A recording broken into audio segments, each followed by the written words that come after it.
Great defense, Arkansas. It was one of those terrific finishes we've come to expect. But in the end, the team favored to win did win.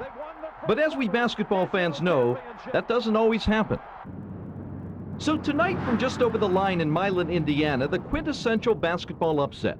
So much so, it inspired a movie. It produced a book. It went to the Hall of Fame, and it's endured for 40 years.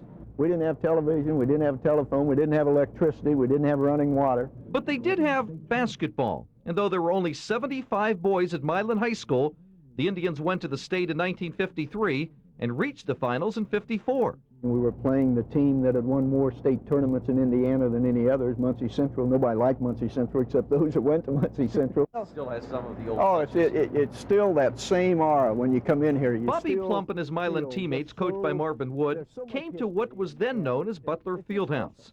In the championship game, Muncie Central took a 2-point lead over Milan early in the fourth quarter.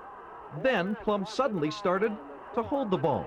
And I looked over at the bench, and Marvin Wood is sitting there, and he's got his legs crossed like this, and he's going, well, okay, I'll stand here for a while. Well, I stood there for 4 minutes and 15 seconds. Milan has the ball. It's not a stall, it's just trying to work it in for a sure shot.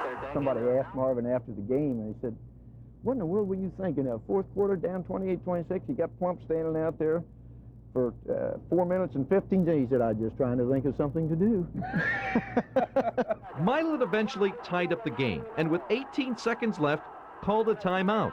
Teammate Ray Kraft suggested a final play. Kraft was supposed to take it out and throw it to me. I'm supposed to have ice water in my veins, right? I took the ball out and threw it to Kraft. The ball, though, made its way back to Plump. Then he made history. Plump became a hero.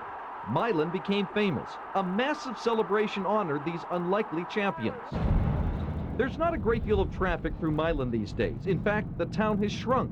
Yet there's still evidence of what a group of youngsters did here 40 years ago.